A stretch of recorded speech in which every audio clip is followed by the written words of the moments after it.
और आज हम सीखेंगे इंग्लिश के वोकैबुलरी में एक वर्ड होता है JEOPARDY, जिसको स्पेलिंग में देख लीजिए आप। JEO बोलिए PARDY, जिसका तुम उच्चारण करोगे, प्रोनाउंसिएशन करेंगे यानी उच्चारण करेंगे तो वर्ड होता है जेपर्डी। क्या बोलेंगे इसको? जेपर्डी। इसका उच्चारण है। यूज की बात अगर करें, जैसे हर वर्ड का एक क्लास होता है ना कि वो किसमें है, पार्ट ऑफ स्पीच होता है। जैसे नाउन है कि वर्ब है, कंजंक्शन है, इंटरजेक्शन है, प्रीपोजिशन है, होता है वर्ब है। इसी तरीके से जो जेपर्डी वर्ड है वो क्या है? नाउन है। जेपर्डी वर्ड का पार्ट ऑफ स्पीच क्या है? नाउन, जिसको हिंदी में संज्ञा कहते हैं। ठीक है। उसके अलावा इसका मीनिंग अगर हम देखें, हिंदी में क्या अर्थ होता है जेपर्डी का? हिंदी में क्या अर्थ होता है? तो हिंदी में अर्थ होता है संकट। किसी संकट को हम इंग्लिश में जेपर्डी कह सकते हैं। ठीक है। डेफिनेशन यानी परिभाषा की बात करें अगर हम, तो इसकी परिभाषा होती है डेंजर ऑफ लॉस। किसी हानि का डेंजर, खतरा, ऐसे हार कह सकते हो, डेंजर ऑफ हार। कोई नुकसान का जो खतरा होता है उसको हम जेपर्डी यानी कि संकट कहते हैं। अब आगे आपने हिंदी में हम लोग पढ़ते हैं रात का पर्यायवाची होता, दिन का, ऐसे पर्यायवाची होते हैं तो विलोम भी होते हैं।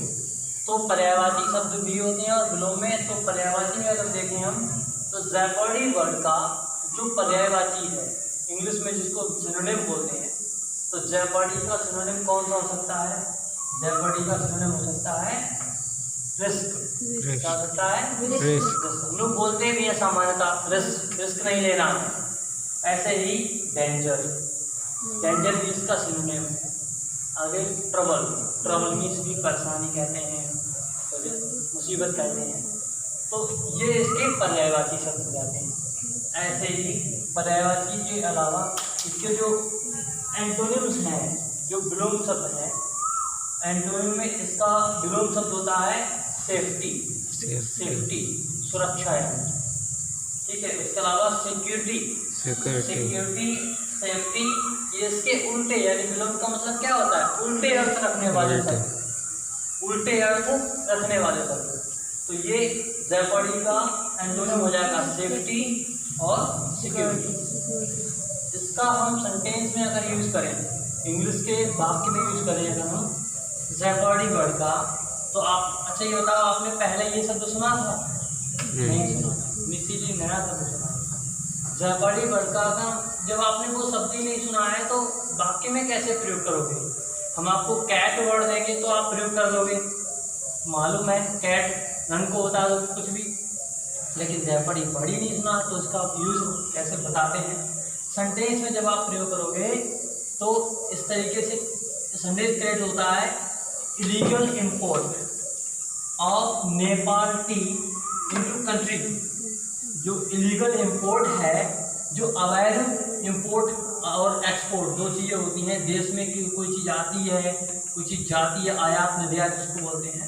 तो ऐसे हमारे देश से अदर देशों को, अन्य कंट्रीज के लिए चीज़ें जाती हैं, निर्यात होती हैं। तो जो इलीगल इंपोर्ट है ऑफ नेपाल टी, नेपाल के चाय को इनटू कंट्री हमारे देश में हैज़ पुट अशांति बिजनेस इनटू जापान।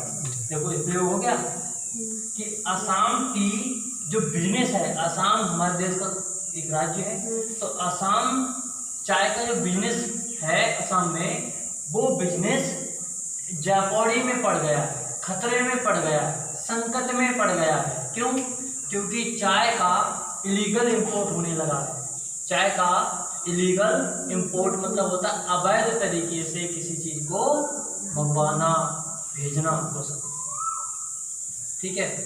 तो ये हमने आज वर्ड इसको पढ़ा जेपर्डी को, और आशा करते हैं कि आपको ये कल भी याद रहेगा। ठीक है।